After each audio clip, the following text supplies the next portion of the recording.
2 men, 13 multi-million-dollar businesses, 8 kids, 1 business coach radio show. It's the Thrive Time Business Coach Radio Show. Get ready to enter the Thrive Time Show. That's it. Bombs away. Z, on today's show, I'm just a little bit. A little bit what? Well, I'm a little bit curious to get your feedback on this topic because I think it's going to blow your mind. Have you ever been just a little bit before? Because usually you're at least medium bit. No, I've spent, maybe sometimes large. Okay, what I just said was entirely intellectually dishonest. I'm very, very, very excited to get your take on this. Okay, on Twitter, I want all the listeners out there who are aware of how Twitter works to look for the hashtag I called in sick because. Oh. This is a and Z, this is how you get here. If you go, you can look at it there on your computer. Yeah. Maybe Andrew can help you get there. It's I called in sick because. That's the hashtag on Twitter. Andrew can help you find it. And this is a growing trend that is absolutely viral right now, where people are posting on Twitter the reason why they said they can't come to work if it is not true. So they're posting the not true thing they said today to get to call in from not go to work. So I'm going to read them to you, and then as I read them to you, at any point when your head explodes, I would like for you to break down for me if you are shocked or so you're kind of John Madden. I'm the play-by-play. I'm just reading them to you, okay? So here we go. Teacher version. 5 kids sneezed in my face, 2 vomited, 20 coughed on me. 27 need to be reminded to flush and wash hands. This is a teacher why they called in sick. Okay. The next was, I was too busy streaming this fan cam. The next one, I got a bad case of the breadhead. The next one was, my pet bunny got mad. The next one was, I was at the beach. The next one was, today's been a great day because I called in sick. The next one was because calling in too happy for people to F up seemed too on the nose. I don't get it. What? It says, because calling in too happy for people to F it up seemed too on the nose. I broke the alarm clock. I developed allergies due to the patriarchy, due to massive overexposure. I had a blank appointment. I was really sick, but I had to lie, and I say it so I said I had the flu because depression isn't a real illness in our capitalistic production-only machine. I think that's a good one where we should stop. I was sick, but I had to lie and say I had the flu because depression isn't a real illness in our capitalistic production-only machine. Wow. Are you shocked by this, Dr. Robert Zellner? No, I mean, we have several studies that we can link to the show that show that about 3 out of 4 people do not like where they work. So according to Gallup, if you don't like where you work, you're going to make excuses. You're going to try to not go there. And that's just the way it is. I mean, so Gallup reports that 70% of people hate their jobs. 70% hate. Now, if you hate your job and you're listening to this show, but by the way, you've picked the wrong show. But if you do hate your job, I would encourage you to quit. But nothing's worse than somebody who has the courage to bitch, but not the courage to quit. So what say that again. Wow. Nothing is worse than somebody who has the courage to bitch, but not the courage to quit. Wow. So I will do an example. There's one of our former employees who is listening to this show right now, and you know who you are because you're having a good time right now on Reddit, and so I'd like to just call you out individually, and you know who you are. I'm not going to mention your name because you would only do that kind of thing, but I would not. I would just mention the situation, but you would mention my name in a Reddit thread, and that's fine. But this particular guy came to work, did a great job at the group interview. Really nailed it. Great job. Great job shadowing. That's why we're beyond. Great job shadowing. Well, sure. That's why we went to then the he next turns step. to Daisy. You know who you are, by the way. He turns to Daisy and says, it's just like, this job is terrible. I mean, do you guys ever feel like you're getting taken advantage of? And Daisy said, no, I've been here 3 years. It's my favorite job of all time. I make more than I've ever made at a job before. But Clay makes you read all these books, and is he paying you for the books we have to read? She goes, no, there's suggestions. You need to read these management books like Winning, Jack Welch. If you want to become a manager. It's the best book ever. If you want to become a manager, you have to read a management book. And if you don't, you don't have to. Right. Well, does he pay you when you come in early? No, because I don't have to come in early. But I want to come in early so I can learn more. I don't clock in. I'm just reading these books that I want to read. Right. But does he pay you extra when you shadow? I've chosen to shadow on my day off from time to time to learn new skills because I previously did not know these skills, and now I know them. Yeah, but does he? And he did this with every person he could within like an 8-hour span of being hired. What do you think he was doing? So about 3 hours in, Daisy says, I don't know if you're aware of this, but this guy is like complaining. He's completely throwing. He just started. Yeah. And then another person came to me, and another person came to me, and another person came to me. So I went up to him and I said, hey, I understand that you've told multiple people you don't like to be here. He said, no, I like being here. I just think the culture needs to change. Good Lord. So I talked to the guy who previously was working at a dead-end job because he is a dead end. And I said, so you can quit. He's like, no, I don't want to quit. I'm just telling you the culture needs to change. Yeah, culture needs to change. I don't understand this mindset. Now, again, 85% of employees, I'm putting it on today's show notes, 85% of employees lie on their resumes. Oh, yeah. It's a thing. And 75% of employees are stealing from the workplace, according to the CBS News and U.S. Chamber report. I'm putting links to all of this. Yeah. 41% of employees, according to the New York Times, are now spending their day not working. 41% of the average employee's day is spent not working, according to the New York Times research published by Ken Blanchard and 1,300 private sector companies. I wonder if that includes all the people that call in sick. Hashtag, I called in sick because. Now, probably not. The Harvard Business Review says this. They reported this year that more people have quit a job than were fired. Okay. 25% of employees spend their day looking at adult content. 25% of employees look at adult content at work every single day. Now, there's an article called iCrazy. It's a put out by Newsweek. It's the cover story that reports that one quarter of employees who use the internet during the workday look at porn at work. 1 quarter. And the highest businesses have like a filter or something on. Well, they have their own Wi-Fi now. The highest number of hits to porn sites is now during the workday. The highest number is during the workday, and Starbucks had to ban the website Pornhub from its servers. A lot of small business owners don't know how to do this. They had to ban it because that was the number one site that was visited during the workday consistently. Now, Gallup is showing that 53% of employees are not engaged and over 15% are actively disengaged, which means they're actually trying to sabotage the business. So what I would like to do is we have real entrepreneurs on the show. And we have a young man by the name of Nick here. It's N-I-C-H-Z. He manages people. The Z is silent in his name. It's N-I-C-H-Z. If you're going to have a Z, the Z is silent in the name. Go Nick. after it. So, Nick, you manage people, and we have a lot of great people at Elephant in the Room. Yes, they're awesome. But I want to tee up this unique opportunity for you to ask Z any management question you have ever had here we go. or will ever have, because you, Dr. Z, are the number one manager I have ever seen. And you could say there's a lot of things you do well. There's a lot of things you do well. You see, we could focus on marketing. We could focus on sales. We could focus, but you have somebody who on your team full time who manages your finances. Is that true, Dr. Z? Yes. But you manage that relationship. You make sure it gets done. Well, sure. Yes. You don't just abdicate. No, of course not. You have assistants that help you, personal assistants with your daily needs, but you manage that relationship. Absolutely. You have qualified managers and partners who run companies for you, but you manage that relationship. Correct. I believe of everyone I've ever met, you are the number one manager I've ever met. And the only rip I have on you, and again, I've interviewed a lot of successful people. The only rip I have on you at all is that I'm not a Patriots fan? Well, the thing about it is just it's a brain flaw. It's not your fault. I was dropped when I was a child. So here's the deal. My only sincere critique I have about Dr. Zellner, I've never shared with you about this on the show, is that you started the wrong industry.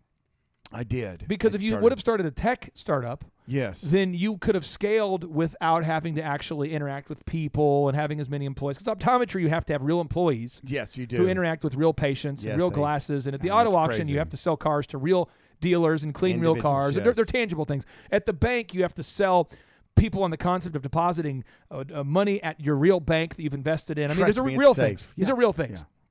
If you would have made an app that could have scaled, then you would have been. If I could have made, if I so only that's my made only an app. critique. I would just say you are an epic failure by the standards of. You are not a Silicon Valley guy. But seriously, with your management skills applied to a Silicon Valley business, it would be $1 billion valuation. Dude, when I started off, it was so long ago. There wasn't anything called app. There no, wasn't you a were born. smartphone. No, There wasn't even cell phones. Listen. You were born at the wrong time, and for that, I blame you. Did I mention I was dropped on my head when I was a child? Yeah, the whole thing's bad. So now, Nick, you can ask Dr. Robert Zellner, a man who by net worth, by success, by any standard is doing well, any management question possible. And I'm going to be like the referee. Yeah. So you're going to serve it up to him. Okay. This is like a nice tennis kind of a Wimbledon's match. I got a Wimbledon match. But I'm like McEnroe, and I'm not competing. I'm just mad at the ref. We can't be at Wimbledon because we're both not all in white. We got to be like the French Open. French or the Open. US Open. Or is it on clay or cement? We're on clay. Well, this looks like cement to me. So somebody's whacking a tennis ball back and forth. You're going to hit the question to Z. He hits it back, and I'm going to be kind of like Steffi Graf. I'm like, Nice. I'll kind of grunt, okay, and then I'll do McEnroe things where I freak out occasionally to keep it interesting. Okay, so question number one: what do you have for Dr. Z about managing people? All right, Z. So you're managing a group of people, and it's best to have a one-on-one or meeting at some point in time. And when is the best time? Say a month, a week, a day. When do you get together with your team to help figure out like what needs to happen to change the atmosphere, to change anything negative? So there is something I've picked up on that's negative? Or you're saying that I already perceive something that needs to be changed immediately? Okay. If not sooner. Right. Whenever you shoot an arrow, and even at the beginning, if you're just a degree off, and you have to shoot it a long ways, by the time it gets to the target, it's going to be off many, many degrees. So the quicker you can stop that arrow and get it realigned back onto the target. Yeah. Same thing with the team that's underneath you, that you're managing. Yeah. Whenever you see some dissension, I remember back at the old school way we used to do it. This is the old school way. Okay. Back in Old school way. Continue. Old school way. I was 1984. Okay. I was a camp counselor at Camp Takatoka, a YMCA camp at Fort Gibson. Okay. And I was in charge of the 10-year-old boy cabin. And so these kids came in from all different, ethnic groups, from all different socioeconomical groups. And so I had one boy show up, and he had butlers unloading his trunks, right? I had another boy showing up that, he rode the bus and didn't hardly bring any clothes. So anyway, we had the whole spectrum, and it was a hot mess inside my cabin. And I thought, I've got dissension right off the bat. I'm trying to manage this little group right here. So you know what I loaded them up and did? What? I loaded them up, marched them deep into the woods. We had a camp out. Nice. Oh, yeah. And in that camp out, we had a lot of adversity. We had a lot of potentials. We were out in the middle of nowhere, and there's the noise going on. You had a little campfire. They were, I wouldn't say scared, but they were on high alert. Right. High alert. High alert. Nervous. Take 10-year-old boys. High alert, deep, city boys deep into the woods, right? I knew where we were. I knew we were safe, but I was going to tell them that, right? Every little noise you heard, I was like, oh my gosh, that could be.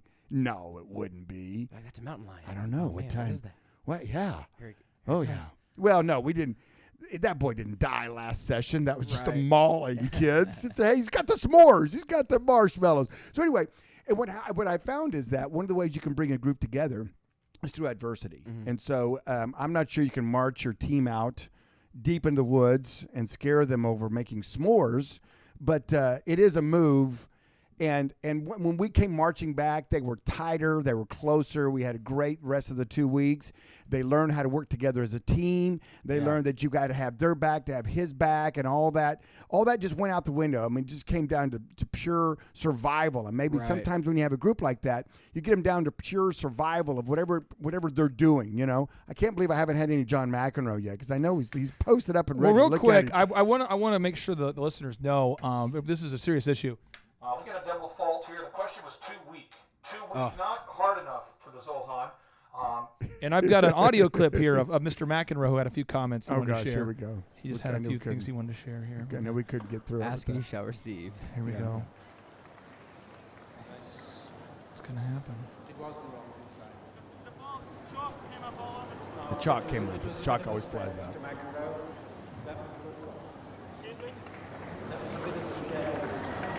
You can't be serious, man. You cannot be serious! That ball was on the line. Chalk flew up. It was clearly in. How can you possibly call that out? How many you can miss? That he's walking over. Everyone knows it's in this whole stadium. And you call it out? There we go. It's a good way to wrap that up. Because the ball was It's on good this now. side He's just getting warmed of up, the see. court, Chalk came on, it doesn't matter. No, the very fact that there is a spread of chalk, as you can see, Mr. McEnroe. So really, I've been doing a poor job. I need to do it. Let me try again here. Okay. So our next question will be served up by Nick, spelled with a Z, but the Z is silent. What's your next management question for Dr. Zona? And don't make it weak. No more weak questions. Okay, deal. S'il vous plaît. So you've got an entire team. Okay. You're managing them. You've motivated them. Oh, yeah. And there's that single laggard. And they're falling behind. Yeah. And they're dragging the rest of the team back down. Yeah. Oh. Right? Uh-oh. Yeah. And you've already talked to them. Hey, we got to Hey. get this back up. Hey. You kind of just give them a little pep. Yeah. But it keeps happening over and And over. over and over. Oh. What do you? Yeah. And they're good. But Yeah. you can't. You They're don't. good. You can't get rid of them yet. One more chance. What do you? What do you mean Where they're do you- good? What do you mean they're good? They're good. They are. What do you mean they're good? They're when a they're good good, person? they're good, and when they're bad, they're just kind of sour. You know. Yeah. What happens? What do you do with that person? Yeah. Are you tired of putting up with it?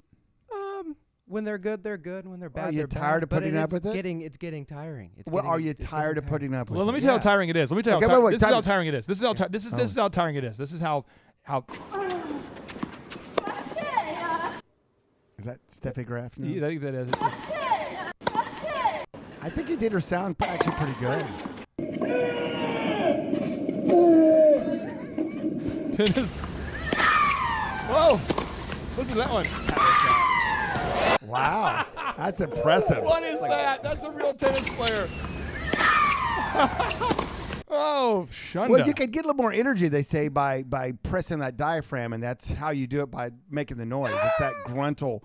And I'm sure Colaw Fitness, they probably, right? You guys probably do the same thing. Sometimes on a move, they can release a sound that can help get that last bar right. That's how I made 5 kids.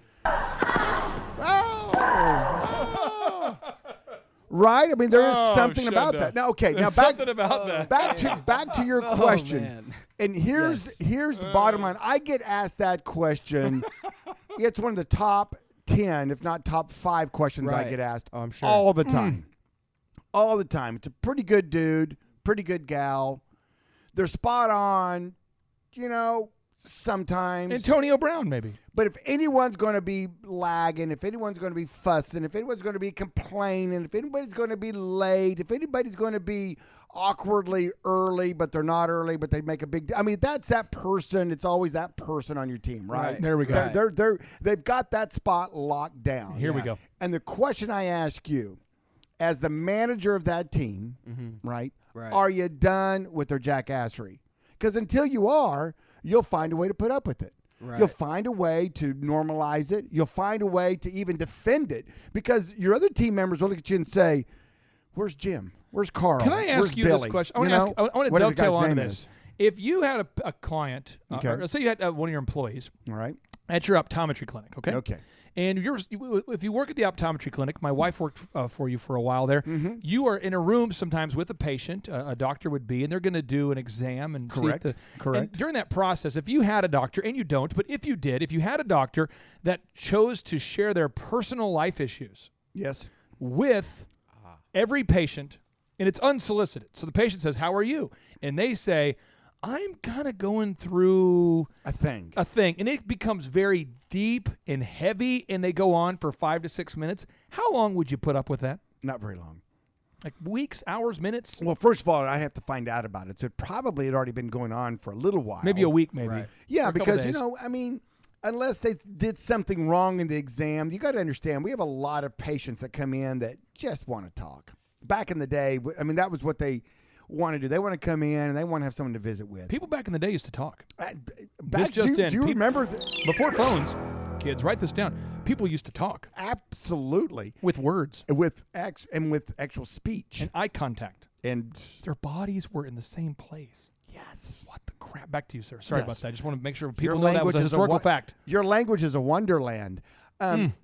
But they would, if that happened, I wouldn't put up with it very long. I'd first sit down with the coaching moment, say, ixnay on that. And a lot of it would be because the time that they're then wasting in the room, because that is wasted time.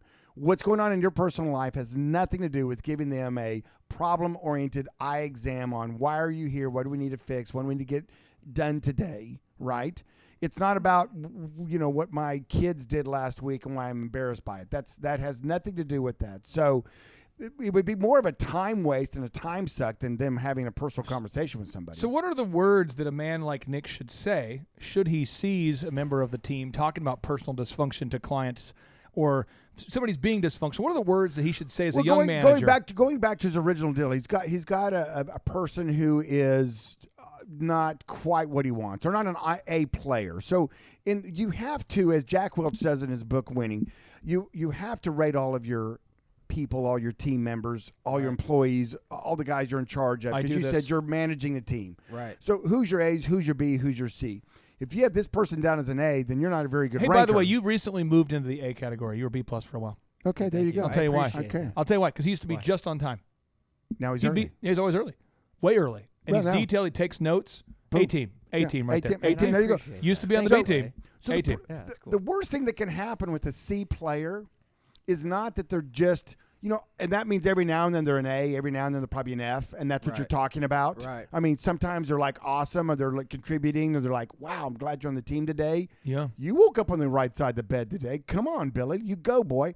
Or they're the F. Is Billy going to show up? Has anybody heard from him? Is he going to be here? Right. And then he shows up in a bad attitude because his dog was sick and kept him up all night. Unbelievable. There's always an excuse. There's always a reason, right? Right. And so, and there's always, this is what I tell people, there's always a reason to be mad or upset every day. I got audio of Billy here. Choose be happy. I have audio of Billy here. You've got Billy? He has reason to not be happy. Is that the dog? This is audio. Upset? Your second service. Okay. Back to the... Here we go. Watch. Well, here's another look at this McEnroe. Now he's starting to get it together. McEnroe, people feel like McEnroe's got it together. He walks off because he just talked to the umpire. He looks like he's figuring it out. He's looking calm here. My sympathies are 101% with McEnroe there, Peter. So he's hitting the ball. He's getting ready. So he whacks the ball. He's getting ready, whacking the ball. And now I think he's going to do it again. One warning, loss of a point awarded by Mr. Edward James. You are the incompetent. Because you were like a losing referee, that- you're not supposed to announce it. Can I have the referee brought out, please? Right So now he's walking up to the referee. now? Can wait. Fine. Well, he's exercising his right here to get the referee out. He's getting the referee out of his I chair. must say, I think the umpire on this court will have plenty of supporters when he awarded a penalty point on that occasion. And see, his whole career, he was always a moment away from freaking out, which is why he makes cameos in Sandler movies now. Right. Where he has fun with that. Sure. But he was always a moment away from losing it. Always. Just 1 second away. I think he lost it on several occasions. You're talking about John McEnroe. At least if it wasn't, it was a very good acting. But, I mean, he was always right there on the verge of just losing it. Because I said nothing that was like obscene or anything. Now, I want him to repeat to you what he said so I don't lose it. He just cannot let it go. You can't let it go. And this isn't, and so I'm just saying there's certain people that cannot let it go. Right. Youth. And the we balance. we were all there at one point. And the balance is we have to service haircuts. We have to provide haircuts for 4,000 people. Right. And we have to. And so the balance is you can't really replace somebody until you have someone better. And then ethically, I believe that you shouldn't replace somebody until you at least give them the opportunity to correct one time. I don't think you have to necessarily write them up formally. It's more of like, hey, I know you did this. You know you did this. Multiple people, we know this. This has happened. Stop it. And I think you have, and I think Z does a great job of letting people know. But then in your head, Dr. Z, what do you do when you realize you cannot fire the person now because you don't have a replacement, but you know you need to, but you can't yet. So pragmatically, you can't fire them. What do you do? Because you do such a great job of this move. You put up with it and with a smile, and then you hire, and you get ready to replace them. Because sometimes what happens is that a C player, and I've seen this before, a C employee is what we're talking about here. Right. A C person on the team you're managing, however you want to word it. What happens more times than not is they have a tendency to pull the team down, where the A players have a harder time pulling those people up. Mm-hmm. And that's just the reality of life. I have seen it so many times. Yes. You want to think that the captain of your football team, in other words, is going to pull aside the guy that's not showing up, not working out, not hitting the gym like he's supposed to, and going to coach this kid up. You want it to happen. You know, you want it to happen. You think he's got influence over him. He's a cool kid. I mean, all these things. You think, okay, this guy has influence over these people. He goes to them, and you know what they do? You know, I saw you late once. I saw you not trying once. Why are you busting my chops? You know, because you're perfect. Oh, you're perfect now. You're perfect. I know you're not. I know you're skeletons. And so it makes it difficult for any of your team members to have influence over them. Mm-hmm. And so that's why I think a C will pull down A's and B's more so. If you have too many people moaning. Just like too many people have a mouse in their hand right now. You know, that's intense. He's watching it. If you have too many people moaning, pretty soon it just becomes normal. You hear this? It's like, it's wild. When did that become acceptable? I don't know. Can't they just go? So the reality is, I have a saying that says people change seldom. Seldom. And usually what you have is what you're going to get. And so the idea that people say this all the time, good people are hard to find. Good help's hard to find. Where can I find someone that's an A player? Well, two ways you find them. One, find one working somewhere else and steal them. Yeah, that's a move. Number two. Yeah, you ready for this one? I'm ready. A players typically run with A players. So if you got some A players, hey, you got some friends? I'll pay you a bonus if one of your buddies comes and stays here for 30 days and works for me. Hey, do you know some people that are around that are good guys or good gals that are good work ethic? Yeah, but they don't know anything about this industry. That's okay. We can teach them. Now, Dr. Zone, I've got some questions for you. Okay. Charles Colaw's here on the show. And Amber he's Colaw. hard to miss, by the way. And I would like to get them both on the mics real quick, and Nick will come back to you in a minute. But let me tell you what's happening with Colaw Fitness. And I can't share too much. I can only share what is public knowledge on this podcast. But we'll just say they have thousands of members, and their business is now doing well. They're like 3 states. I believe you guys started out of a $115,000 house. Am I correct? $115,000 house? That's right. Okay. In Bartlesville, Oklahoma. Yes. And they turned their house into a gym. They literally trained clients. How many hours a week, Charles, in your house? 25 out of 24 hours. Were ever any awkward moments? But seriously, were there awkward moments? Yeah. I mean, there's had to be some awkward moments. 4 to 10 at night was taking clients. So. Well, my favorite was coming out of the bathroom in my robe with my hair in a towel, and there was someone at the bottom of my stairs doing calf raises. I said, we're done. That's probably me. It's a move. You know, my calves are kind of my signature thing. I have a funny story. That was probably me, by the way. Vanessa, we used to have a house at 91st in Lynn Lane. And we had, it's like 5.5 acre property over there. And we officed out of the house. And we had a sky bridge that connected the two parts of the house together. A sky bridge. And we had somebody knocking at the door. And Josh, we met clients via appointment only. And I don't know the whole story, but Josh was like trying to see if Vanessa was available. She's like, hey, Vanessa. And he's, but he doesn't like knock. He just says, hey, Vanessa, and walks in. And there she is, just got out of the shower, naked as can be. The relationship changed.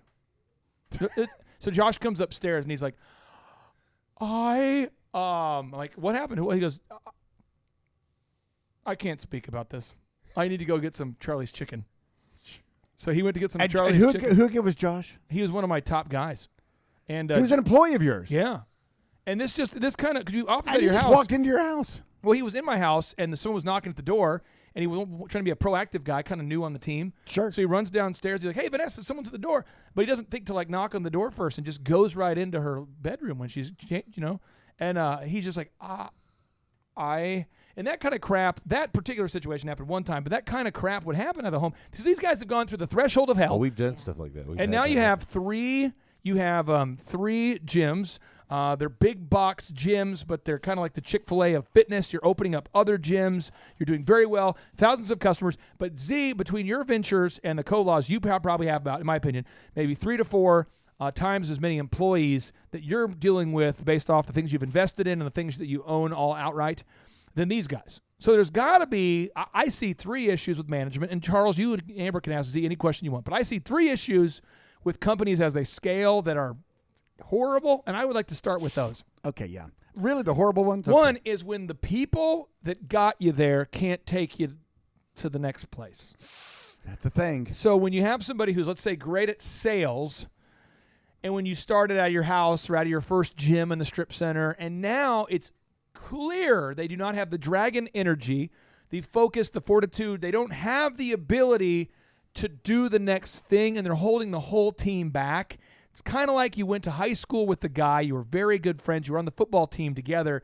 And now you're in the NFL and he's not. But he wants to be on the team and be a lineman. And you try to be nice. You say, Bob, here's the deal. You are 207 pounds and 5'9", and you're not in shape, and you can't be a lineman. And Bob says, but why? And you say, because everyone's 300 pounds, and you're not. And he goes, but I could do it. And you're like, no, you can't. And then you have two options. Either A, you let him play, and he gets hit and injured, and he hates you and resents you the rest of his life. Or B, you can tell him you're removed from this position, and he hates you for the rest of his life. Is there a way to deal with this situation without it getting weird? No. That's what I think. I don't think it is. And what you just have to be truthful. And, people, listen, a little sidebar here. When you're dealing with people and you're dealing with an emotional thing that is either a yes or a no, and it's the opposite of what they want, don't ghost them or be weird about it. Don't give them I'm going to think about it when you know the answer. I'll get back to you on that and then ghost them. Don't, I'm not sure. No, you're sure.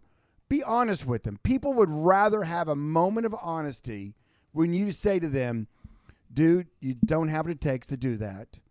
That's the truth. Now, if you want to do, we can find some other place to plug you in or to do something with you. But I could get better. What book do I read? What book? I could get better. I could get better at getting back to people faster. I could get more intense. Just tell me the book. Tell me the book. You know what I mean, though. Oh, I know. I know. And the thing about it is that's why, we're kind of covering a couple different topics here. But there's one about telling someone that they can't do what they want to do in your organization. Okay. And pushing that off or acting like it'll go away or acting like you not giving them a firm answer right then is somehow in their best interest to not have conflict right then. Got it. But it's not. What you do is give them false hope. You don't answer honestly. It's not good. It's not good. So you always want to be a powerful person, and you want an honest answer, just like they want one. You want an honest, when they ask you a question, answer them honestly right then, and don't spread it out or ghost them. And the longer it takes, the worse it is. Then it becomes this like awkward loop, doom loop of awkwardness. Then they see you and you're like, oh yeah, I never told that person. Another area. Now, by the way, you can keep the person in their current position, but as you expand territory, for anybody out there who can relate to the Colaws, be careful of promoting somebody to a level of incompetency. The second area I want to deal with is when everybody on the team used to have an opinion. So let me give you an example. Elephant in the room. There is 3 stores, thousands of customers, and we have a playlist. And if you go to eitrlounge.com and you click play on the playlist, you will hear songs that I have curated. I've chosen myself every song. I do not delegate that. According to the people at Custom Channels, one of the reps I talked to, I'm the only customer they have who chooses every song. Every song. They're like, you're the only guy. I said, absolutely. Why? Because I'm aware of the emotional state, and I want to choose it wisely. Well, you come back from it, and you have a background in that, so you're actually pretty good at it. But he has other clients now copying our playlist. They're like, hey, can we just use the elephant one because it's hot? People like it. It's hot. But I have employees all the time. Do you charge them for that? I pay them $1,000 a month, by the way. Do you give them a discount? Do you say, give me a discount if you're going to use it for somebody else? I don't know. I just know that you multiple should. We have probably, I think there's 10 or 15. They can tell, they track it, but there's like 15 businesses at one point that are streaming our channel in their offices right now. They give you love? It's free. You just go to this brought to you by eitrlounge.com. Elephant in the Room. Well, you can hear the commercials. Ultra Men's Grooming Lounge. And so, anyway, but what happens is that employees on our team who are good people will send me a song request. And if you're listening right now and this was your song that you requested, I want you to know I love you as a person. But I also want you to know that this song cannot be played in my store for several reasons. And I'm going to cue it up, Z, and I would like for you to please explain why this song cannot be played in my stores. And you just tell me if you feel like I'm going to keep a few that can't be played. And you just tell me if this is okay, if you could determine why I'm not going to play this song. Here we go. I like the song, by the way. Make love tonight. By the way, I think our first 3 kids were conceived to this song. Make love tonight. I'm pretty sure. Ooh. Come on, give me that haircut. I love this song, but why? See, why would I not play? Play a little bit more. Why do I not? I was getting ready for the wax paraffin. Ooh, dip my hand in. Why do I not play Sexual Healing in a business where I don't know why. Mainly women are giving men shampoo? That's a home. That's hot sauce. Because you can't. Are you kidding me? Okay. I mean, you know. So here's another one. This was the one that really blew my mind. This was one that was truly incredible. Here we go. Wow. Oh, yeah. This is Mother by Danzig. Oh, no. No, you can stop that one. Mother! Here we go. Let it happen, Z. I get it. You could. Okay. Here we go. I'd like to hear more sexual healing, actually. Oh, yeah. Tell your children not to walk my way. Oh, yeah. Why can't I play that in a store? Because the song's about a parent. I don't know, pedophiles you can't play on the... Why can't I play Marilyn Manson? This was requested here recently. Why can't I play these songs? Because it doesn't fit the aura of the feng shui of what you're doing in your space. So what pisses me off is I told the person nicely, I said, hey, listen, I think you're a great person, but we're not going to take 100% of your requests are not ever going to be played. Ever. And just because you keep doing it, if I ever hear, even if it's a song I would play, if you suggest it, I will not play it. So just stop. You're banned. Stop. But I don't feel bad about it. You shouldn't. But I used to, as a young business, I used to feel bad. We went from like 2 DJs to 80 guys out there doing weddings. I used to feel bad. Why? I don't know. Why do you think you felt bad about that? So I'm just saying, for and I'm not saying Charles has this issue or Amber does, but you know what I'm talking about, Charles, where somebody who wants to make a core change to your website or your script just to do it. Has this ever happened? Try to take you emotionally hostage or intentionally not follow a checklist. And then, like, you know, the checklist could be better. Could be better. Or their ways better. So how do you handle that, Z? What do you do when someone on your team wants to change your offer you've had? For how many years have you had the offer, $99? Well, here again, you know, it's about educating your employees and letting them know what lane that they're supposed to stay in and be in, and their managers are supposed to do that. So if you have someone that constantly doesn't get it and is coming up to you with this kind of stuff, even after you've talked to them, then here again, it goes back to what I've told Kurt. It goes back to how much you want to put up with that. And what if everyone on your team is always giving you just one suggestion a week? If with all your employees, Z, what if everyone on your team just gave you one? Because these are the bogus leadership conferences that you, Mr. Listener, have been going to. You, Mrs. Listener, you've been to this conference, and I'm going to wage war on it right now. The best is those. This is the best. You've been to this. I've been to this conference, and this is a conference I've been to. And if you're the one who hosted this conference, you ruined a year of my life. Here's the best. I mean, it's a Christian conference. This person will remain nameless. It's a Christian conference. It always is. That you hosted. Yes. And you told me, you said, I want you to stand up if you're a business owner, and I want you to draw a triangle. Oh, no. So I drew the triangle. Because I said, stand up, everybody. Now show me the triangle. Now, at the top of the triangle, put you, because the business exists to serve you. And I'm going, yeah. Yeah. Now, what I want you to do is turn it upside down and know that you exist to serve your people. It's called servant leadership. And Jesus, Jesus, our Lord and Savior, did not come to this earth since his birth to build something for himself. He came to die for your sins. And so you as a Christian leader need to be a servant leader. And I thought, maybe I'm a demon leader. That's what I am. I must be a pagan demon leader because I didn't build a business to serve them. I built it to serve me. And so I literally read the book called Radical, true story, and I changed my view for about a year and tried to serve my employees. Oh, how'd that work out? Well, this is what happened. I remember one guy, he was a former youth pastor who had an affair. And I found out because his wife called to want to know where he was. Turns out he was at night trips and this whole thing. So she calls and is like, is there any way you're like his friend and his business brother, his dad, could you meet the three of us to talk it out? So I find myself in Owasso on a Thursday night talking to this guy. Oh, how And they're like, well, this what happened was I've been working so much and we work different hours. And obviously now it's work that's the cause of it because he's working so much. And he's like, since I've worked for you, I've put on a ton of weight and our schedules are different. And somehow I felt bad. And so I left the meeting. I remember this. I remember telling Vanessa, it was the craziest thing ever. I somehow had to give him a list of things that I was doing that were causing the marriage problem and what we could do as a team to solve it.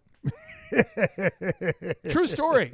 So then it gets even better. One guy, we have a lot of people who've worked for us, but one guy came to our work meeting and he stole another employee's coat. And there's only like 30 of us.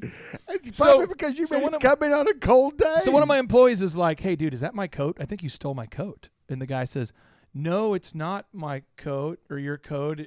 Why? And he's like, it's my coat. I wrote my name in it. It's definitely my coat. It doesn't even fit you. So these guys are wrestling it out, and we look inside, and there it's the other guy's coat. Of course. And he's like, well, because you don't pay us well enough, I didn't even have the ability to afford it. And you make us work on a cold day. Now, instead of firing him, I'm thinking, I need to serve them. I need to pay them more. So I literally sat down with this guy and made a course of correction. And I did this with literally every employee. Oh, Vanessa can vouch for this. What a horrible year. Every employee. And so then I was serving all these people, and I would always feel like I wasn't. And then when they would quit, it's because I didn't do enough. And I was finding books like The Power of Why, Simon Sinek, and running a business is not like at all. You cannot compare it at all. At all. Do not try to compare. It is not, running a business is not like running a ministry. Stop comparing. Stop relating yourself to Jesus and what would Jesus do. Jesus wouldn't start a for-profit business. He wouldn't do it. He was doing a ministry. He died at the age of 33, and he was willing to die for your sins. I'm not willing to die for your sins. I want to make a freaking profit. And a business is a war. So when you are in the trenches with your team, do you say, all right, General, I want to do this, but what do you guys think? Let's ask the guys. Guys, do you guys want to do PT this morning? Do you guys want to do MREs? Are you guys in? Are you guys in? See, running a business is more like a war than it is like running a ministry. Is it not? Hold on, I might finish counting hands. 4, 5. But you see this. 6. You see this all the time. 7. You see business owners all the time asking their employees, what hours do you want to work? Get out of here. Servant leadership. I'm going to get servant leadership toilet paper so I can use it properly. Fired up a little bit. I'm glad to know you can get a little fired up every now and then. Because I see really successful people. I have a cosmetic surgeon I worked with years ago who made millions of dollars. I felt so bad for this guy. Why? Every single night, he's covering for someone's shift. And I'm like, why? And he's like, I'm servant leadership, brother. Paying it forward. There's got to be a balance, and you're a Christian guy, so help us with the balance. Because I see so many Christian people getting manipulated by their employees and running around being slaves to their business and their employees. Z, help us. Well, according to Forbes, which is our business Bible. Or Bible, however you want to pronounce it, and that is that somewhere between 80 and 90% of all businesses fail. Crazy. Startups, higher number. Long-term, slightly lower number. But 9 out of 100 Americans start a company, and then 9 out of 10 fail, which means 0.00, less than 1% chance. There's not a lot that have a long haul in them. There we go. So if we break that down and look at it, why is that? And I think there's just a lot of basic concepts that we learn, that we teach in our workshops, that we teach online in our business school, that we try to get people to get through their head is that as the boss, you've got to take the reins. You've got to steer the horse. You can't sit there every time you come to a fork in the road, get off and look at that horse and go, okay, Buster, what are you thinking? Are we going left? Are we going right? Because, I'm a servant leader. I'm the leader. Why don't you ride me? Well, yeah. I'll get to you jump on my back, Buster, and I'll get to pick whether to go left or right. Come on now, Buster. These people are your employees. And why is it that we feel like that we have some deep it's taught from connection? The pulpit. It's taught from the pulpit. This idea of this idea. I'm saying, I bet you 9 out of 10 pastors who listen to this show, and we have a lot of you, you would disagree with this idea. And you're saying, please stop. I used to like this show. I will not, because I want my listenership to decrease from people who are wrong. Wrong people, get off my show. You have to understand this concept. The concept is these people are your employees. They will, as soon as they get another $1 an hour, as soon as they get a better schedule, as soon as they get a job with a little bit of a benefit that they think they want. Did you just not see that, Nick? You saw that this morning? They will leave you in a nanosecond. No matter how much. No matter how many times you've brought them in lunch. No matter how many times you're at Chick-fil-A and think, I'm getting an extra sandwich for Billy because he was on time today. So that was really a good thing for him. So, Now, there's one exception that you do. And I would like for you to talk about this. This is the final question I have. Then I'll let Charles and Amber ask anything you want. Okay. This is a self-serving question. Ask away. It's the most self-serving, most inappropriate question I've ever asked. But this is it. People like, I'll say Giancarlo. And I'm not excluding members of your team. I'm just saying I see him more often, so I'm using him as an example. Guys like him, guys like myself, Giancarlo, there's not a whole lot of people that get stuff done.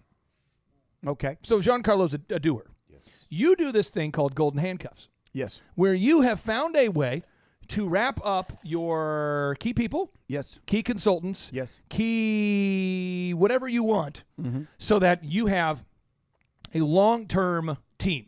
Correct. But you wrap them up.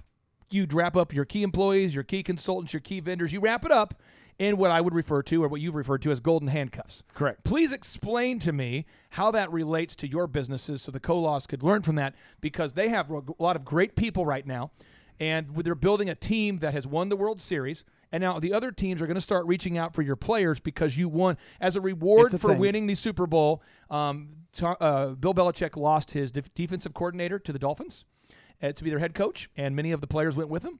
And as a reward for winning the previous Super Bowl, Matt Patricia, his long-term defensive coordinator, left to go to the Detroit Lions to be the head coach. And as a reward for winning the Super Bowl, their top running back left and went to the Titans. So as a reward, you lose your top people. So how would you advise someone like that to wrap up people with golden handcuffs? Well, golden handcuffs, in theory, is when you offer something to someone that they have to stay years to earn it. So let's say it's a bonus. So let's say you go to one of your top managers. This is hypothetical. And you say, listen, Bill, Sam, whatever, Jenny, whatever her name is, Jenny. Oh, Jenny, that's my boat. And you say to them, hey, I'm going to put, you're doing great. You hit your number every year. I'm going to put a little bonus over here of $10,000, $20,000, and a little fund over here. And after 5 years, that'll grow to either $50,000 or $100,000 if you keep hitting your numbers. And if you still work for me, Jenny, you're going to get that as a bonus at the end of that time frame. Okay? And so it's a way you don't have to tie up any stock. You don't have to tie up any ownership, though you can use those. You can say, hey, you can, sweat equity, a percentage of this store, or maybe a sub entity in your store. I don't know if you have cafes within your stores that are selling goodies and whatnot, or T-shirts. I heard the other day you guys just give away T-shirts apparently. And anyway, but my point is that you might have something within your organization. So you might have the parent. I don't know how everything's structured, but there may be something that makes sense to give them a little something to it. Now you want to word it through your attorneys that if they leave you before the time is vested, if they don't get it, if they leave you for whatever reason, then they don't get the percentage of whatever it is you're offering them, or for the bonus. The bonus could be any reason. You want to make sure that's very clear. Whether they could get fired because all of a sudden a great employee today can be an entitled, horrible employee 2 years from now. I've seen it. It breaks my heart. David Robinson owns 1.88% of the Spurs because of this idea. 1.88% of a team valued at. I'll pull up the valuation. He has 1.88%. What would you guess? What would you guess? They're not $2 billion, are they? I would say $2 billion. I'd say 1.5. I'd say value of the Spurs right now. I'm typing it in right now. I'd say 1.3. You're always right. I'm always the second right. Anyway, so that's a way you can lock in an A-plus player that's really a long-term player. What I did with my guys, one of the moves I did, I said, listen, guys, you can't own a piece of the optometry clinic, but as I open new businesses, if you want to invest in them and take the risk that I'm taking on a new business venture, I will allow that. But I work it in the operating agreement that if they no longer work for me, then I can buy them out for wherever they put into it. So, hopefully by then it's maybe worth more. So that's something that they're like, well, I'm going to keep working for him because I only put in $10,000 for 5%, and now it's worth $1.6 billion. The Spurs are worth $1.6 billion, and David Robinson. So I get a mega point because 1.5 is closer than 2, just using math. And I went over, so I actually get booed as a result. Now, not only did I get the question wrong, but because this is an entrepreneurship show, I don't get a consolation prize, and I'll get scolded on the way out. Now, David Robinson is worth $30 million. He has his ownership, 1.88% of $1.6 billion, is $30 million. $30 million. Good job, David Robinson. Golden handcuffs. Good idea. Kept him on the team for a long time. Stayed loyal for that team. So golden handcuffs is a way that you keep good employees around. There's a lot of attorneys out there that can help draw you up these contracts to give to them. But they won't stick around without these contracts. Well, some will, some won't. Okay. Some I'm just will, saying, some won't. You've got unbelievable. If you go to the Christmas party, unbelievable tenure. We've got guys working with you for 15 years, 20 years. And I'm just telling you that what happens is a lot of times people who are really good too just quit. They're just done. So as an example, everyone has their own expiration date. And so I see people a lot. I've met a lot of very successful people who are, I'd say, key employees, key consultants, key executives. One guy DJ'd his Christmas party years ago, and he fixed that hospital that was the former City of Faith, Big Tower. Sure. And I ran into this guy, and he was probably maybe your age, he's probably 50, 55, something like that. And I said, man, you, because he's helped start this thing and was doing well. And I said, I got a chance to do lunch with him. I love doing lunch with the CEOs, by the way. That was my favorite move. DJ your Christmas party and then schedule lunch because I got a chance to meet the CEOs. There it was you a go. move. There you go. And I said, what keeps you going? He's like, I got one more year, man. I'm like, what happens? And something was going to happen. He's like, I get a crazy exit, man. And Jack Welch, by the way, when Jack Welch left, he had a crazy golden handcuff. Z, do you remember did you ever hear about Jack Welch's deal when he left? Yeah, refresh, man. I'd hate to misquote it. Okay, so it's this Jack Welch retirement pay. It's the biggest. He had a starting salary. Let me pull it up here. Okay. When he left, he's now worth 417. My bad. He collected a check from GE in 2001 because he hit his goal, which was to grow the company by 4,000%, which is insane. Insane. He hit the goal. That was the goal, and he immediately wrapped it up, and he got a check for $417 million up front. And it was per percentage they grew. He got before $417 million check, the largest. Well, he's worth a lot more than $417 million. Then it was 2001. He collected a severance payment worth $417. A little bit of it. I don't know what you could, but I'm not sure what lobster costs. But he's got to be living it up. You're a big Boston fan. You know exactly what. If he bought a Porsche, he might be down to $416,900,000. Let's pray for Jack. No, he won't. We'll move on. Okay. Poor guy. So what questions do you have? Because you're scaling a company. You're going to hop into the league of Dr. Z. And any questions you guys have? Because this is very few people go from a home to a gym to 3 to hundreds of employees. Very few people are where you are. How many employees do you have right now, roughly? About 87 to 93 on payroll. Okay, so you're about ready to go into a different territory. Any questions for Z? We'll be doubling our company. Hiring people, firing people, golden handcuffs, non-competes. Because I'm telling you, I said some of these questions are self-serving, but guys like me, I've seen people like me switch right away for an extra $10. It's crazy. I've seen employees switch teams. This is crazy. We had a lady apply for the elephant in the room 2 years ago. And Z, she worked for us for like a week, and she'd only worked for 3 days. And so I was interesting, but one day I noticed in the parking lot she was wearing the competitor's shirt. What? True story. And she was in the parking lot, and she was like, I noticed there was like hanging over the back of her car seat. It was the competitor's shirt. And I'm like, do you work for our competitor? And she goes, I got to be honest, I was hired to work for you to spy. So she literally came to work for me 3 days a week for about a week and a half, 2 weeks before I found out that she worked directly for our competitor and was there just to download files, download systems, copy. I'm sure you've had this happen to you too. Yes, we've had that. It's impressive. So what questions would you have for Z about? Because right now we're in a great spot, but I just want to open it up for you. Oh, well, I think my first question is at what point with growing a company and you do have a key leadership team that you can be good at a lot of different things, but certain guys will get better at one thing. Let's say marketing, okay? And I did a lot of marketing, and I ran a lot of that myself, but it has been delegated to the lowest skill set necessary with basically checklists and quantitative metrics to what they have to do. But at a certain point, they get better at that certain skill set because that's all they do. And what I'm trying to say is, at what point do you let them lead that whole department? After showing time and time and time and time again that they can do it. Marketing is such an important part in a new business and a new venture, and you guys are in the growth mode. So when you open a new store in, say, Topeka, Kansas, the marketing is so important. I tell people it's the gas pedal of your car. And so you put a car up there in Topeka, it's not going. 9 times out of 10 it's because of the marketing. And so that is something that I haven't let go yet, and I've been almost 30 years in business. It's something that I still hold on to. I think probably because I enjoy it so much. Most CEOs do not ever let go of the marketing. Most CEOs of successful companies never do. And I will tell you why. It's a very aggressive thing. Because marketing can be kind of a fun idea. Like, why don't we do a fun event in the parking lot and we'll appreciate our customers? But you're like, do you actually generate revenue as a result of this? But one thing we could do would be when we go on social media and there's all these things you could do, but they don't produce revenue. And Z's very good of always going, yeah, but does that bring in revenue? Yeah. So I would say that specifically is something that you want to really keep a close eye on and really monitor that.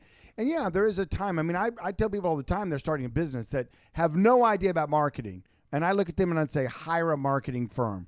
Sit down, interview a bunch. Don't just take the first one out of the hopper. You interview a bunch of them. Make sure they're within your budget. Make sure they have your idea. Make sure they get you. Make sure they understand what it is you're trying to do. Yep. I remember there was a time frame early on that they were like, well, you need a marketing company. I go, well, okay, I'll meet with a few of them, right? And I remember meeting with a few of them. I didn't hire any of them and didn't proceed with any of them. But it was just the process of doing it. I thought, well, I'm going to be, don't say no till you know what you're saying no to, right? So I met with them, and they just scoffed. They were like, you're a doctor, and you want to use humor in your advertising?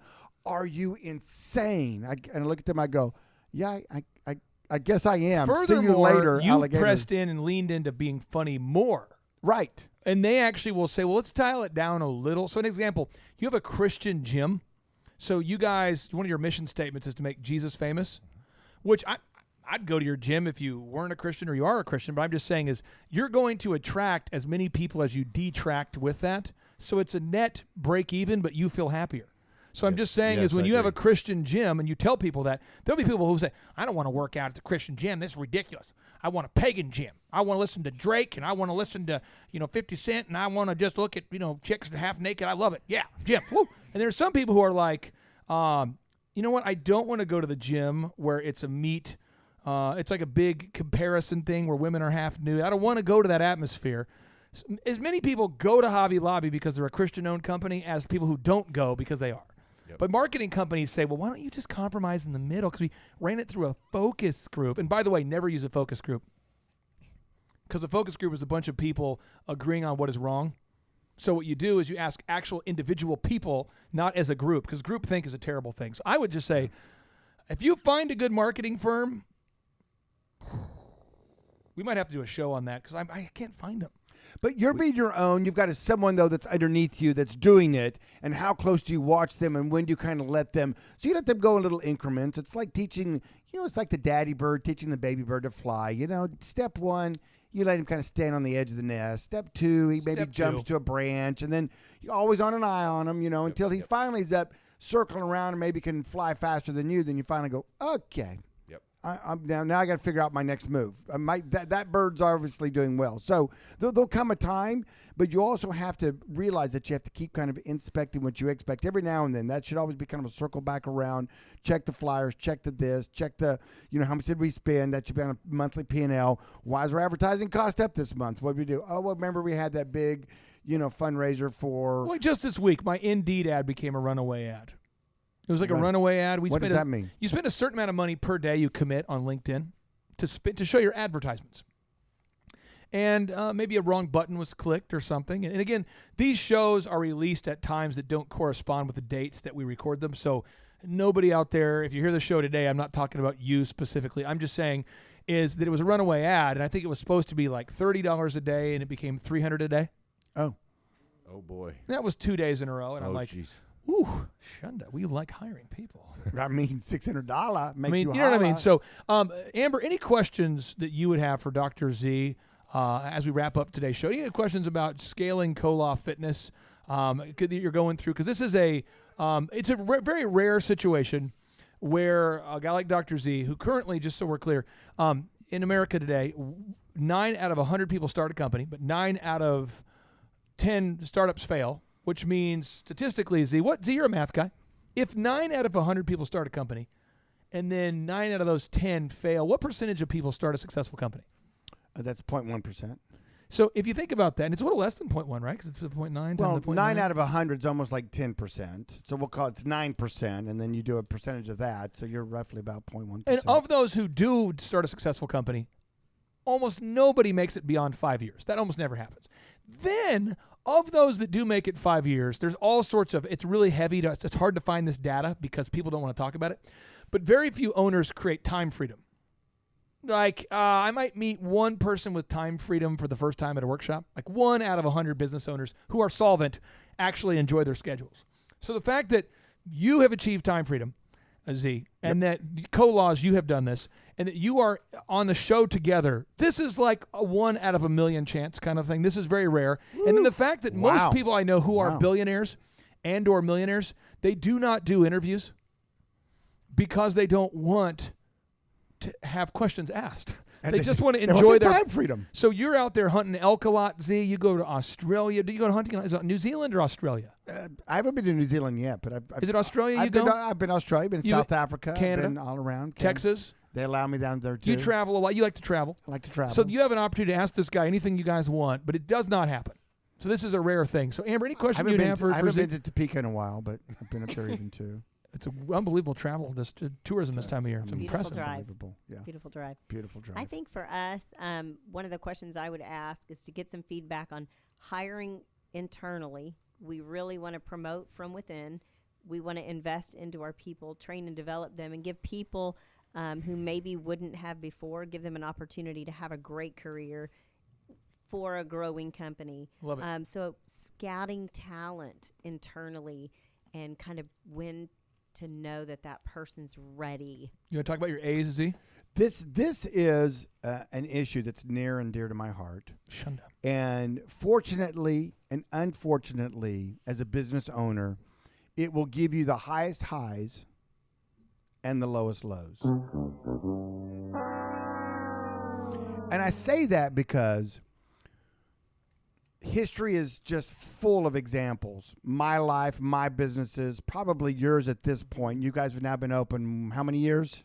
13. 13 years. So you've experienced this yourself. And Amber just turned 24 on Tuesday. Good job, Yes. Amber. There. Congratulations. Totally. Early adapter. What happens is that it's the Peter principle, and you very well documented in life, and that is somebody is good at doing their job, and you study them, you pray about it, you ask them a lot of questions, you think about it, and then you give them the big old promotion. And there if you go. And if you want to make a big bureaucracy, do what he said, but have them fill out a lot of personality assessments, a lot of them. Oh, yeah. Bring in a consultant to evaluate all your people for months. So it takes longer for this to happen. Now, but anyway, that happens. That's sidebar. Okay. And then one of two things happens. The first, we'll focus on the negative first. We can end on positive. The first is they're in way over their head. They don't have the skill set, the knowledge, the humbleness, the everything it takes that they were exhibiting before to make them successful in what they were doing before goes out the window. I got audio of this person, by the way. This is the person. They showed up late. They didn't get their job done. The sales are terrible. The calls aren't being made. They're overwhelmed. And this is audio of one of them. They called into the show, and they had this to say. Well, let's hear it. Looks like I picked the wrong week to quit sniffing glue. Yeah. Looks like I picked the wrong week to quit smoking. Looks like I picked the wrong week to quit drinking.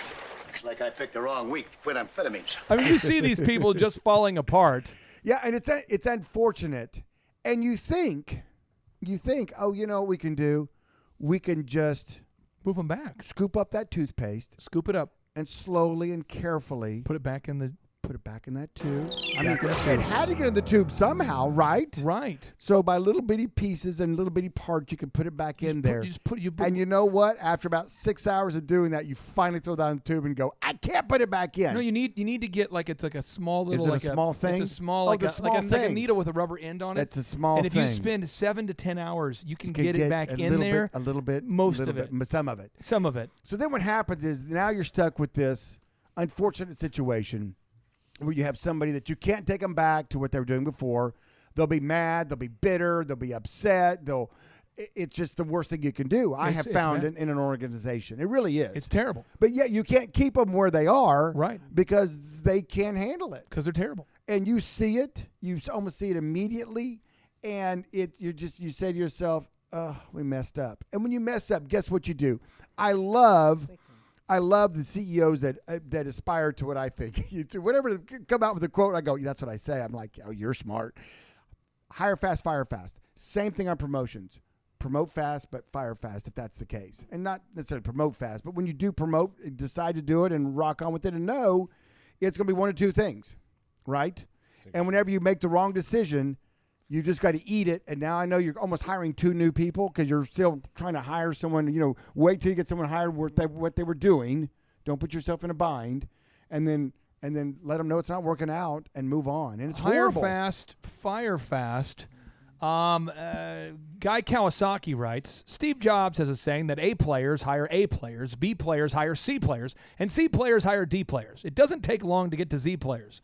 The trickle-down effect causes bozo explosions in companies. That's Guy Kawasaki. Now, Tony Hsieh with Zappos is talking about when you have a company, you have to commit to your core values. He says, and by commit, we mean that you're willing to hire and fire based upon that. Elon Musk says, one lesson I learned at PayPal, the founder of PayPal writes, one lesson I learned at PayPal is to fire people faster. It sounds really awful, but I think if somebody is not working out, it's best to part ways sooner rather than later. Now, the reason why I mentioned these personality tests is this is what I see. I'm seeing it right now, and I hope that the listener who hears this knows this is about you. I care about you, and you need to hear this. I've told you to your face. I'm hoping you get it again. We've talked about this. And you have somebody on your team that you want to promote. You have 2 people who you want to promote to be a manager. 2 of them. And I've told you, choose one. And you're like, yeah, well, this person's been here longer, and their work is a little bit less good, but they've been here longer. The other person's work's better, their work is better, but they've been here less long. And they're like, this person I've known, this person has this degree. They went back and got this degree. This person doesn't have a degree. And we go around and around. So now she's busted out the personality tests. In these Festival of Lights, they bring them in, and she shows them to me, and it is impressive. Oh, yeah. And I'm like, it says, these personality tests, by the way, some of these are so insincere. It's like, what's your biggest weakness? And I'm looking at somebody's handwriting, and they go, being too detailed and committed to excellence to the annoyance of my employees, much to my detriment. Question 2, where do you see yourself in 5 years? With the company forever. I would never leave. I love this place. Employee number 2, what's your biggest weakness? Too detailed and too committed to ownership. I need more time for family. I can't check out. I can't. What are your 5-year goals? Work. I'm always at work. Being the best I can be. And I'm going, stop it, because now we're having these comparison tests. So they brought in a hiring expert. Uh-oh. True story. Now, this hiring expert doesn't actually have employees, which is the great irony. I'm serious. This person does not have employees.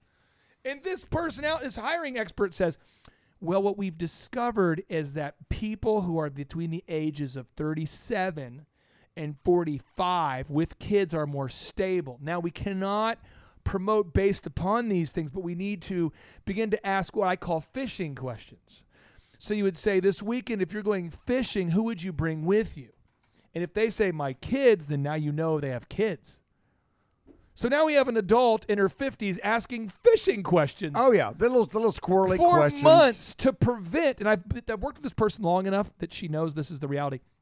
Then, the last time she did this, she finally hired the person after all these tests, and they lasted for 3 days before they wanted to quit and go back to their old job. Oh, yeah.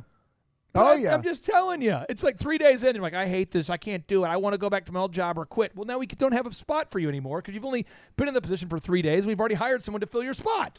But on that note, it is very rewarding when you have an up-and-comer and you do promote them. Yep. And they're a rock star. Shunda. And here's the problem with that one. You promote them twice. Next thing you know, you're going to make them general manager of the Wichita store you're going to open, or wherever, St. Louis, or pick a city. Just throw a dart and go open a store, right? And so now you're like, okay, now you've been an assistant general manager. You're a rock star. You're on time. You boom, boom. We can trust you because we have cameras in there. We know what goes on. And so now all of a sudden you give them the general manager job at your new store, and you think everything's going to be great. And guess what happens? They fall smooth on their face, and now it's like epic fail. And now you have to replace that position. And so even though you have someone out there that you've promoted successfully, and that went great, good for you, clap, clap, clap. You dodged a bullet like Matrix dodging bullets, because that's what it is when you own a business. Understand that even though they have done rung number 1, rung number 2, they're going up the ladder, rung number 3, be very cautious, be very careful, and don't always adhere to next up. Well, Billy's been with us longer. It's his turn to get a store. Don't fall in that trap, because it's a trap you fall into as a business owner. if you evaluate them on what you know, who really would be the best. With that said, would you look outside or you just what I'm saying is like outside as well, just as fervently as inside? Absolutely. Okay. Stealing employees is one of my favorite things to do. I mean, just like Clay saying that they had someone that hired into his business and scouted for them. Is that illegal? Is that immoral? Is that unethical? No. It happened. It's called business. I mean, when two armies are facing each other, they have scouts that go out and look. You have secret shoppers that you maybe even hire and come in. But I want That's the a play. transcripts of our president talking privately to Ukraine. I want that. I want that right now. I want our president to be transparent and to put all of his calls on the internet. Every call. But the thing about it is that, you can, they're good interviewers. They're good paper workers. Oh, yeah. They're good on the cameras when they're looking up, giving you the double gun. Bring it home, baby. Somebody else for the platinum package, right? So send in some secret shoppers. Really catch them on those moments and see how they are. If you haven't seen, I'm sure you guys do some secret shoppers because I know Clay's been business coaching you guys. But I'm telling you what, that's a very powerful thing is to have someone, a disgruntled person come in and see how they handle it. Because handling heat's one of the biggest, I know it's one of your biggest issues of concern, but in a lot of businesses it is. How to handle a disgruntled employee. I mean, a disgruntled customer. I want the listeners to know the reason why everyone needs to go to patriots.com. Oh, no. And click on team. We almost got through a show without Patriots. And the word transactions. Oh, no. I would like for the listeners to understand how parallel business is with the Patriots. Uh-oh. The average NFL player has a career of how long? 3 years. Z, how long does the average employee stick around in a business? I would say, according to Forbes, right now it's probably 2 to 2.5 years. Yeah, on Forbes right now is showing the average person who's under 35 hovers around 1.5 years. Okay. Is the longest. It's crazy. So that's their average. And then if you're over 35, it tends to be 2 years. So, again, the NFL, the roster's changing. I went to over 35. So here's how crazy the Patriots lineup is, though. This is crazy. People don't realize this. They start the season on offense. You have 11 players. You have a starting center. Our starting center says, hey, real quick note, I have blood clots in my lungs and I might die, our center, our captain. So they said, well, okay. So he's off the team. They have a backup center. Some guy we signed. To the left of the center, there is a guard. He's back, Shaq Mason. So the guy to the left of him, we have a tackle. And the tackle is very important. He blocks for Tom Brady. It's the blind side. And the tackle, the guy who we had on the team last year, his name will come back to me in a moment. Brown. Big guy, Brown. He says, I'm leaving for a big contract. Going to the Raiders, I think. Oh, yeah. So we bring in Wynn. Wynn's a top draft pick. Wynn is hurt. So we have some third guy there now. So our guy, our left tackle, our third guy, the guy to the far left, he is a backup's backup. The center is a backup. The guy who is the tight end, who's to the right oftentimes of the tackle, is Rob Gronkowski, who retired. So we signed another guy, Benjamin Watson. He says, hey, real quick, I did take steroids because I retired. I'm not currently an NFL player. I've retired. I have 7 kids. I have a lot of issues, physical pain. I've been on steroids. I want you to know I'm self-reporting myself, so I will not be playing the first 4 games. And they said, okay. So they signed Mr. Watson on the team. So Mr. Watson cannot play the first 4 games. So we signed another guy, Mr. Izzo, and we signed another guy. These 2 guys are hurt. So Ben Watson was on the team 2 weeks ago, and Bill Belichick cut him after convincing him to come out of retirement and move he and his 7 kids to New England. He cuts him for these 2 other guys because he needs somebody to play in the game because he can't play because he's suspended. Then Burkhead, our running back, he is perpetually injured.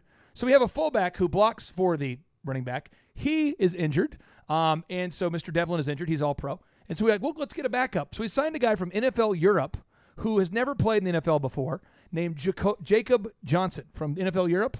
And he is new to the game of football, by the way. He came from Europe. And he was the last guy that we recruited on our preseason lineup. And he now is the starting fullback. However, he got hurt in the last game. So now we're on our backup for the fullback. Then our receivers both left for bigger contracts after stating their goal was to win a Super Bowl. Then Cordero Patterson was interviewed and asked, what was it like to win the Super Bowl? And he says, I don't want to talk about the Super Bowl. I want to talk about Cordero Patterson, what I'm bringing to the Bears. So he's gone. So now we have Jacoby Myers, who's an undrafted guy, and Gunnar. Oh, yes, my main man, Gunnar, number 80, Olszewski, is catching passes in the last game. So we have 2 backup receivers who weren't drafted. We have a backup being the fullback. We have a backup being the left tackle, and they keep winning. And they're doing great. And if you look at now our kicker, he starts missing because he's a really good kicker. And he says, here's the deal. I need to have surgery, pretty bad. I've been playing through the pain, but I have bad surgery. I need a really bad surgery. I've got jacked up issues. So now our kicker has been replaced, and we have signed. So every week I cheer for the team, and I have no idea who's on our roster. We've signed wide receiver Kelvin McKnight to the practice squad. We've released Ben Watson again. Sorry, Ben, we love you, but he's gone again. We've placed Jacob Johnson, our backup's backup. He's the backup's backup, fullback. And we're going to run out our lineup this year. Now, if it was the Cowboys, they would say, well, we lost our star receiver, so we'd better just we'd probably better play to get a good draft pick.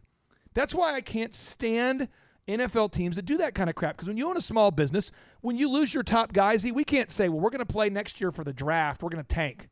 Right. You can't I hate that kind of stuff. We have to say, frankly, the guy working my front desk at Elephant in the Room is the backup's backup. And Nick, did we not lose 2 people today, too? We lost 2 people today. Why? I don't know.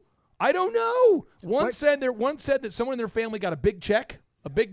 They said, I got a huge check. I got a year's salary check I just got, so I'm quitting. That's okay.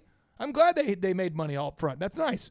But did they give an advance notice? No. They just told me today. Why? Because they're quitting today. They wanted to give me a 1-day notice, like a 1-hour notice, like a 1-minute notice.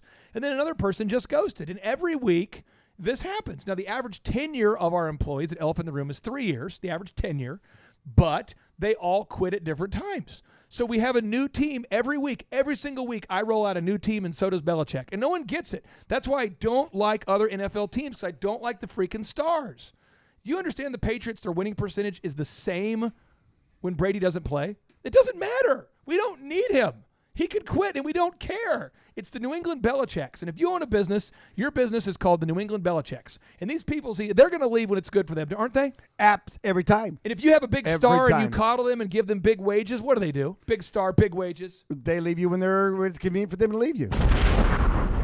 This week, when you go to colawfitness.com and you go there to buy a membership, or you go there to work out, or you go to drzellner.com and you go there to buy glasses, you might see a successful company. But what I see is 3 people, Dr. Z and then the Colaws here, who are diligently every week doing an interview, a group interview. They're always recruiting, because every week a key player gets hurt or gets upset or wants to move on. And when we turn on the football game this Sunday and you see the Patriots run out there and you go, who the heck are the guys on that team? I'm like their number 1 fan, in my humble opinion. I have no idea. I have to re-educate myself every week. I'm like, who is this Asian kicker, man? This is cool. I've never seen an Asian kicker. Who is this man?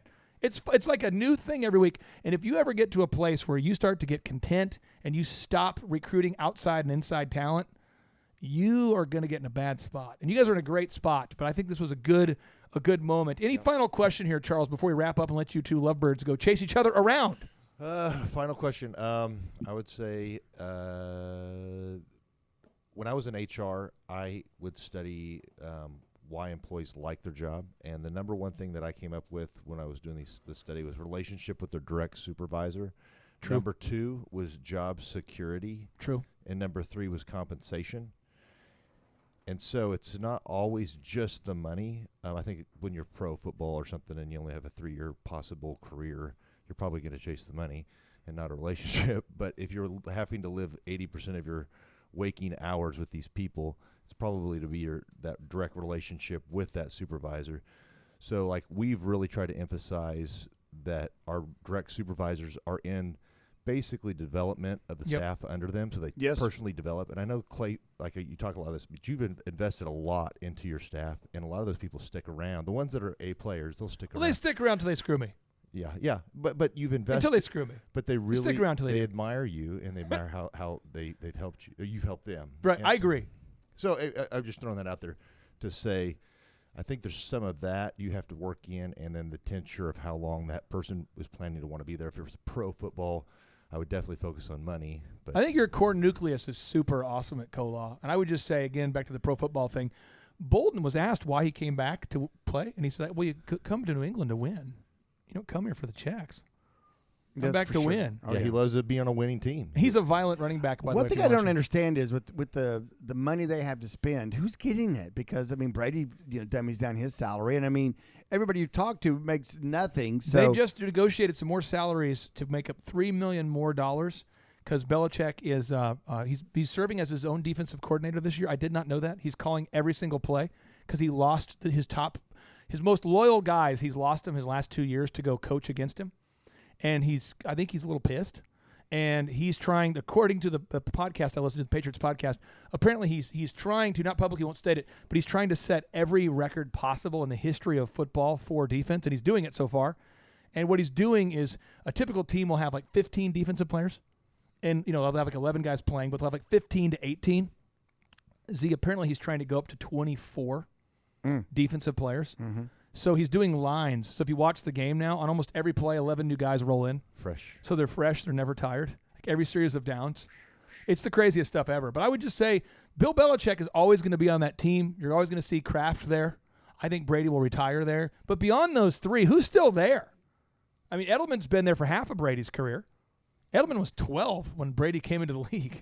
I mean, so he still looks like he is. I'm just saying, if you're out there today, go look at Colaw Fitness. It is possible for you to achieve success. Go to drzona.com. It is possible for you to achieve success. But if you think it is possible to achieve success without being screwed along the way, you're a crazy person. And if you're trying to have this upside-down pyramid and this servant leadership craziness where you're trying to be a slave to your employees, that's crazy. You can be kind to your people. You can treat them well. You can have a great non-toxic culture. But at the end of the day, people move on when they want to move on. And usually you as the owner are the last person to find out.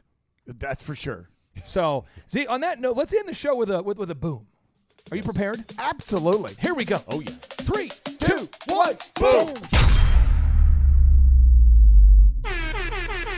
Stop what you're doing and think about this for a second. What would happen if your company was suddenly able to generate exponentially more quality sales leads?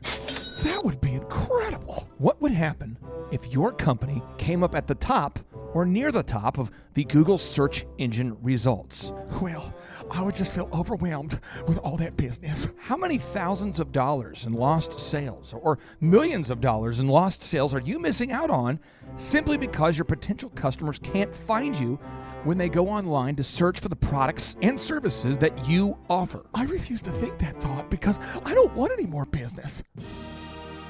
Unless you are a dirty communist that hates money, my new book, Search Engine Domination, will help you grow your business.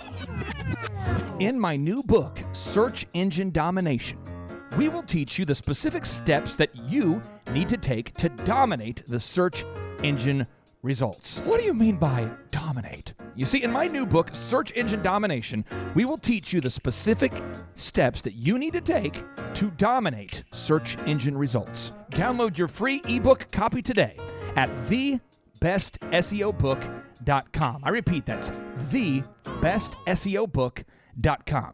My name is Amy Baltimore, and I am a CPA in Covington, Tennessee. I've been working with the Thrive team now for about a year. One of the first things that they did was to update my website and my search engine optimization. I prior had a website, but I was not being found on Google, and all of my new business was coming through referrals from friends, family, etc. And right away I started to see results. People were calling and coming in saying that they found me on Google. They just Googled CPA near me, and there I was at the top of the page. And so it's been a great help to my business. Again, you can download your free ebook copy today at thebestseobook.com. Hey, this is Dustin Huff. I'm with Keystone Harbor Marina. We joined Thrive back in January and have been working with these guys for about 7 months. During that time period, we have moved up our Google rank through reviews and SEO processes that we've compiled through these guys. Our leads have gone from about 4 a week to now 165 a week. So the process works. I will tell you from experience, once you begin, you have to stay with it. As long as you continually do this week in and week out, month in and month out, you'll continually grow. The system works, but nothing works unless you do. You've got to take some action. Download the ebook for free today at thebestseobook.com. Hello, my name is Daniel with Daniel's Heating and Air here in Amarillo, Texas. The way Google has affected my business, we have got a lot of calls from Google. Right now it's July, and we've had the best month ever. And it took us about 8 to 10 months to get on top of Google, and I'm glad we did. Remember, nothing works unless you do. You have to go to thebestseobook.com today. Download the ebook for free. Just download that ebook for free, and you'll be off to the races. Hi, my name is Christina Nemus. I'm the owner and operator of Angel's Touch Auto Body and Detailing in Bourne, Massachusetts. We have been working with Thrive and their coaching for, say, 8 to 9 months, and it took us about 6 months, 5 to 6 months to get on the top of Google, and with their help with the website and marketing, and the SEO and retargeting ads with Google, and it has been phenomenal. We just have light and day business coming in, phone calls coming in, walk-ins, referrals. It's just through the roof, and we couldn't be happier. At the moment, we are up 50% this year from the previous year, and not only is that part of our own hard work and diligence, but also with the help of Thrive and what they've done for us and getting us on the top of Google and, you know, all their knowledge and coaching. And yeah, so super grateful, super pumped to see what the future holds for all of us. Thank you. This is your year to thrive. Success you will find. Today is your day, and now is your time. Lazy hands make for poverty, but diligent hands bring wealth. Proverbs 10:4. I'm here to tell you, you can do it if you can just motivate yourself. 12 the masses had to cut off a few, so on the daily you and I could rendezvous. A misshapen tree that I had to prune. I had to make cuts to be here daily at noon. So like a tidal wave of knowledge monsoon, I could rain on the parades of those who doubt in you. Are you the next Rockefeller or the next guru, or the next Dr. King who's changing the rules? Walls are in your way, will you run right through? Like a running back, forth the one, it's up to you. I remember my days back in the dorm room, tuned to the gloom like the temple of doom, overwhelmed with the doubts that try to consume my hope for the future that I could pursue. But from the mountaintop now I can conclude that you have what it takes if you want the view to. This is your year to thrive. Success you will find. Today is your day, and now is your time. It's your year to thrive. Success you will find. Today is your day, and now is your time. This moment is profound, cause you're above the ground. Your road might have been rough, but what you got now is now. We're here to pick you up and to even show you how, but you gotta be resourceful with that old plow. Started from the bottom, but I worked my way up, cause by 4 a.m. I've always been prayed up. Rise and grind, now's your time, don't dare let up. You gotta get it, don't quit it till your seeds grow up. This is your year to thrive. Come on. Success you will find. Yes. Today is your day. Somebody say. And now is your time. It's your time. It's your year to thrive. Come on. Success you will find. Today is your day, and now is your time. It's your time. We all have a wish and we all want to win, but we cannot begin without self-discipline. If you fall on your face, get yourself up again. Attach yourself to goals, not fail with the friends. When the storms get rough and they scatter and leave, you only be there with yourself and what you believe. We believe in you, but not as much as God does. If you're going through hell, he's got nothing but love. Apply what you learn, increase what you earn, and in due time you have money to burn. Apply what you learn, increase what you burn, and in due time you got money to burn. Sing it. Apply what you learn, increase what you burn, in due time you got money to burn. Sing it. Apply what you learn, Sing it. increase what you burn. Yes. In due time you got money to With this biblical miracle, I look to shout down the doubters. Kill the weeds that be killing your dream flowers. Empower you to devour all the obstacles that make your sweet dreams sour. As for me, I used to stutter, but now I'm on the microphone smooth like butter. If I can do it, I know you can too, but you must stick to it like postage do. And while Merton's on the chorus, singing what he sings, I encourage you to dream big dreams. Today is your day. Today's your day. And now is your time. It's your time. This is your year to thrive. Sing it, sing it. Success you will find. Today is your day. It's your day. And now is your time. It's your time. Today is your day. Come on. And now is your time. Sing it, Martin. Today is your day. Now is your time. I realize I can't sing like that, but I can talk and play the woodblock. Okay. If you guys need me, I'll just be over here.